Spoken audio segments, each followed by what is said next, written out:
music down. What a great turnout. I'm so glad you guys came out to spend your Friday night with our drama class. We are excited and anticipating our play, so if you need to fill up on some tea or water real quick, then you can go ahead and do that. And we are ready to start, so enjoy.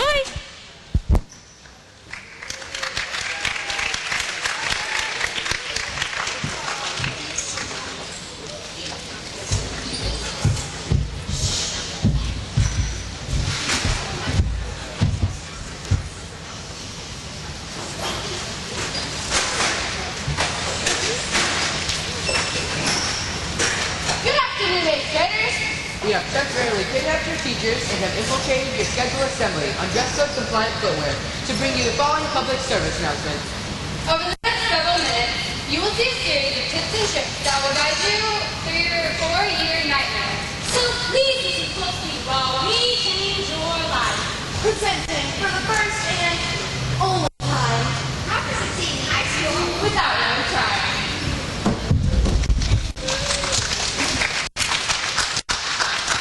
Lesson 1. Homeroom.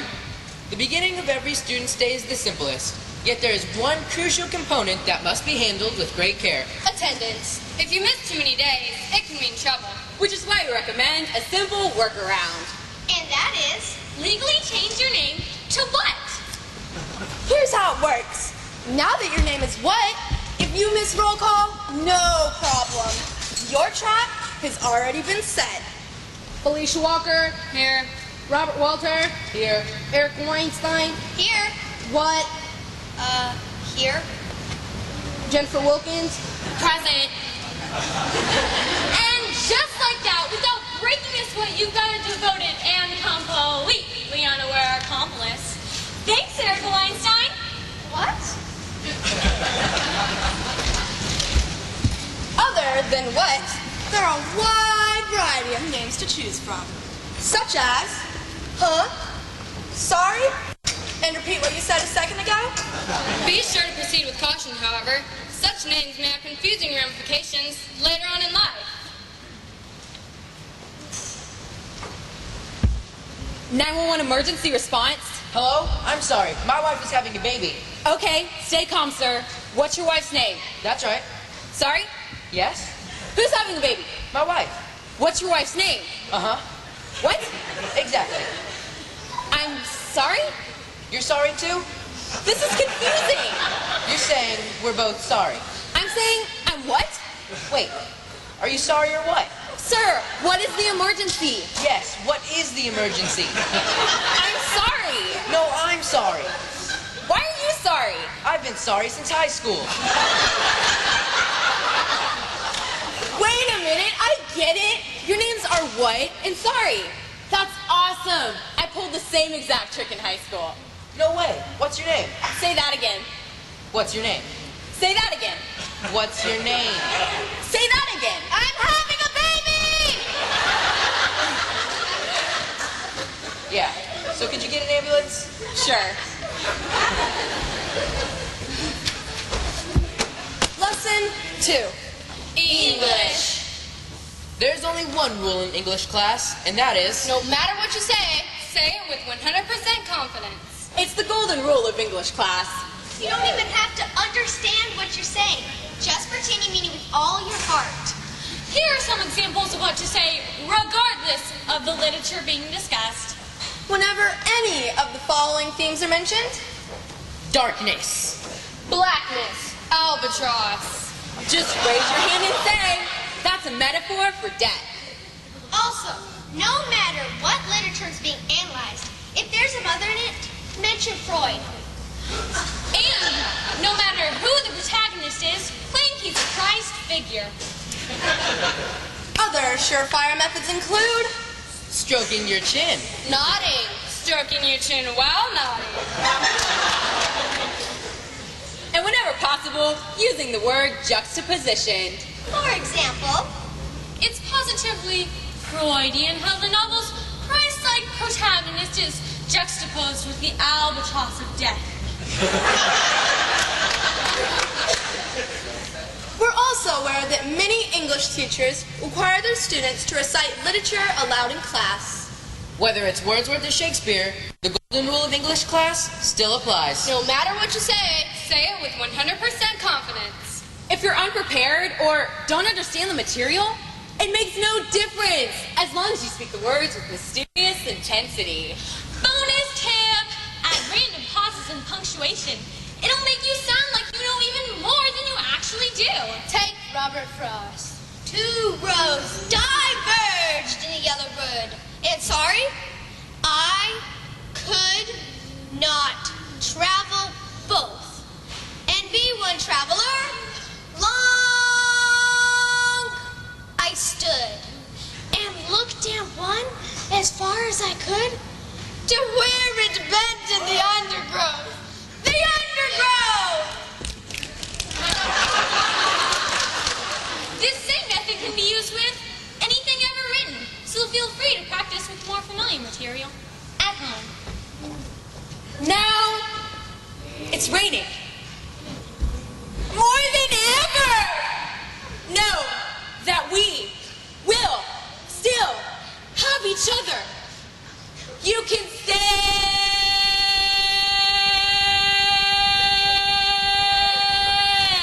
under my umbrella.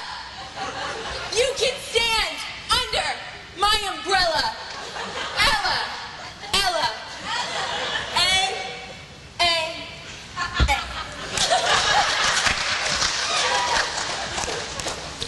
Lesson 3. Math. Math is hard. Way hard. So hard that cutting corners isn't really an option.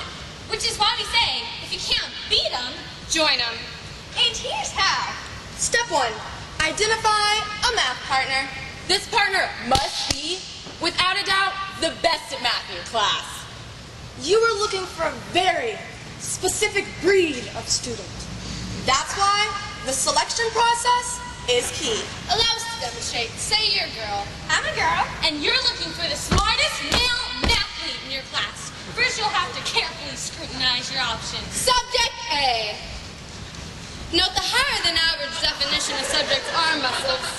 This likely means that a disproportionate amount of his spare time is spent in the weight room. And as the saying goes, If he's wailing on his pecs. he ain't solving for X. Physique test fail. Subject B. Determine if subject's cologne can be identified at a 10-yard range. Cologne check. Eternity for men. This likely means that a disproportionate amount of his spare time is in front of his mirror. Not good. Smell test. Fail. Subject C. Socks match scarf. Style test. Fail. Subject D. Subject's 5 o'clock shadow and barbed wire tattoo clearly indicate he is well into his 20s. Furthermore, subject is likely taking basic algebra for the 3rd or 4th consecutive year. 5th. Age test. Fail. Are you okay? Yeah, I'm fine. He didn't hurt me. Subject E. Below average physique. Faint odor of generic brand body soap. Attempt to match in yellow and purple. Suitable age range as evidence of the Star Wars backpack. Furthermore, said backpack could indicate an even younger age, implying at least 1 skipped grade. Ladies and gentlemen, jackpot. Step 2. Use complex strategic maneuvering to arrange a social interaction. Want to go out? Yes.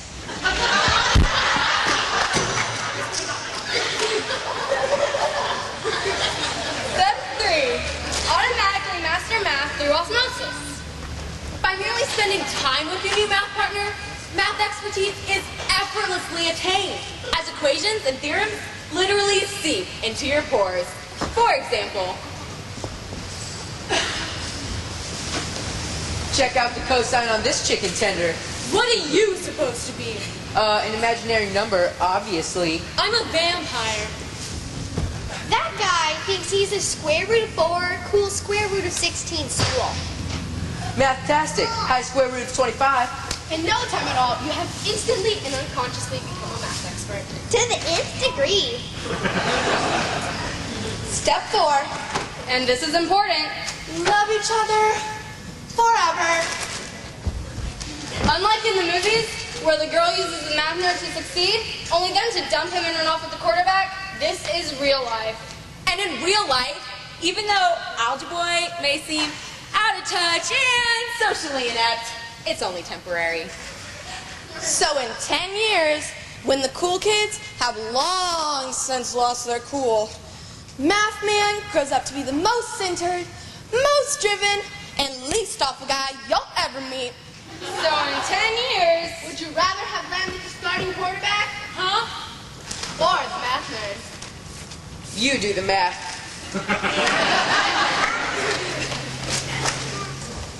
Lesson 4. Foreign languages. Because time limitations prevent us from covering all foreign languages, we are required to draw one at random from this box. And today's language will be French. French it is. Now, regardless the foreign language you are taking, the recipe for success is the same. If you're ever in a tough spot where you don't know what to say, Just rattle off random words anybody would know. To illustrate, here's a student's class presentation on Parisian travel. bonjour, présentation, voilà. France, Paris, Disneyland, Paris, Le Motel 6, Brunette, Joy de Vivre, Garçon, Petite Garçon, Soupe de jour, à la mode, déjà vu, Toilette, chaise lounge, jolie, oh merci beaucoup, encore. That's all it takes.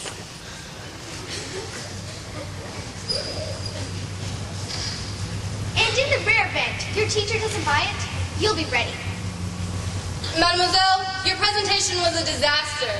All you did was rattle off random words anyone would know. Touché. Lesson 5. Science. Some teachers use what is called mnemonics to help their students learn scientific concepts. Mnemonics are common phrases that are used to jog memory.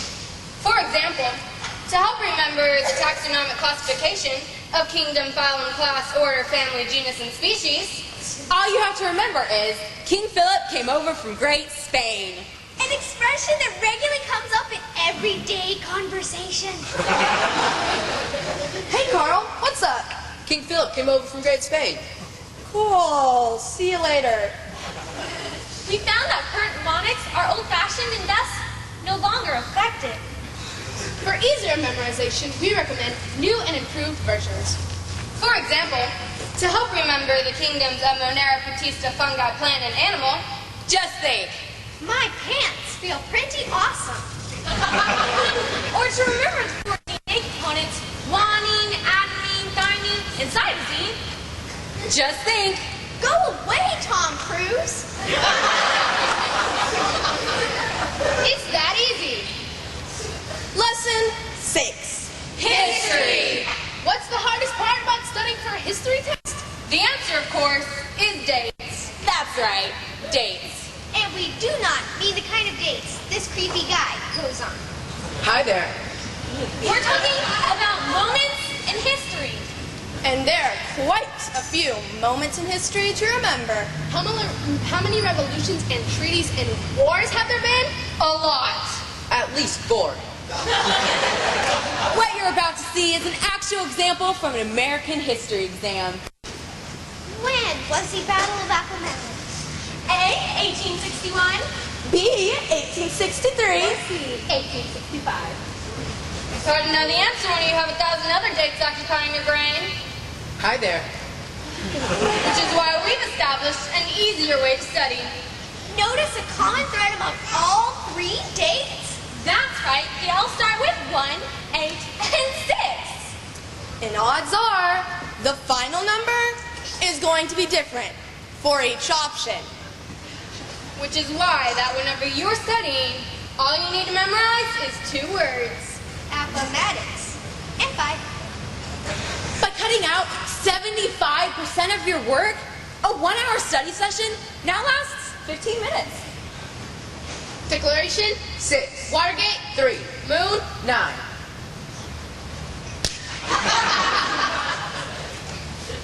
A word of caution, however, this same method may cause confusion elsewhere in life. So congratulations, class of 6. It feels like only yesterday we were freshmen. Back in 2.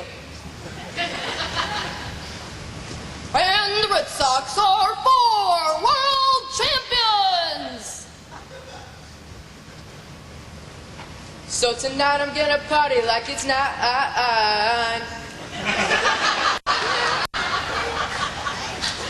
Lesson 7.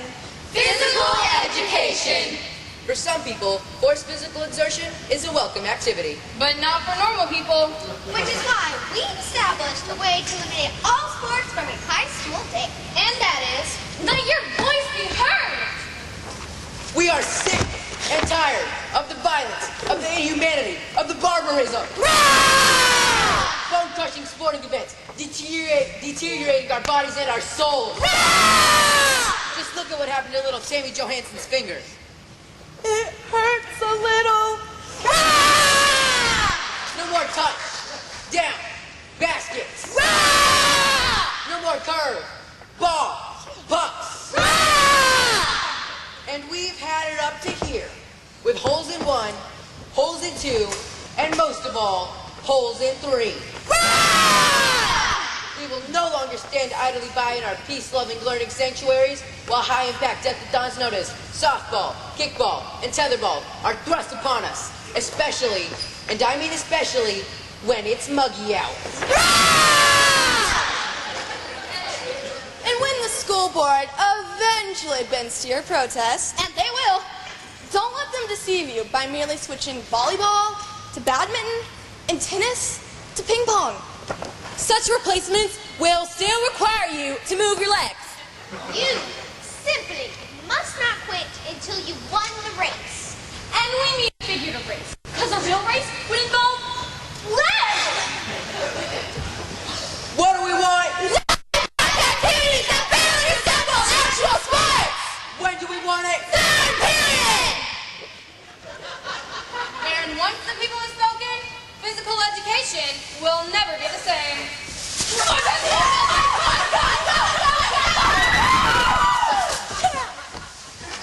And that concludes our final lesson.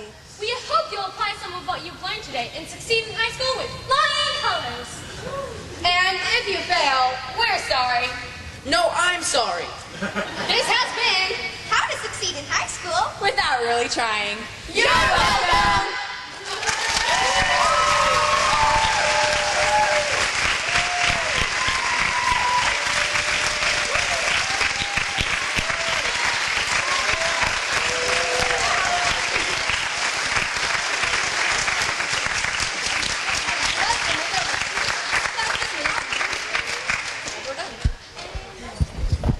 That concludes our show for the evening. Thank you all for coming. If there's any food left, feel free to get some and enjoy. And thank you again. I hope you have a wonderful evening.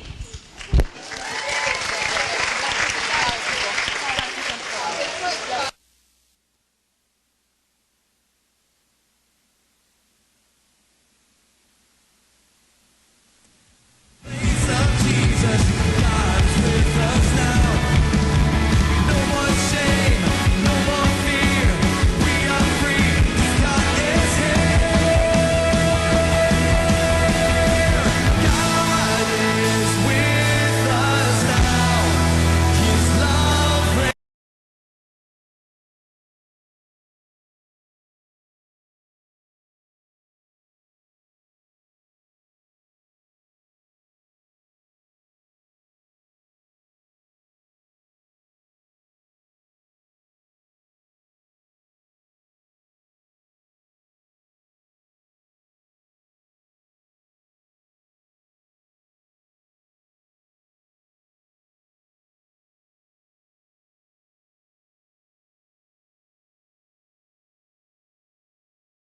goofy.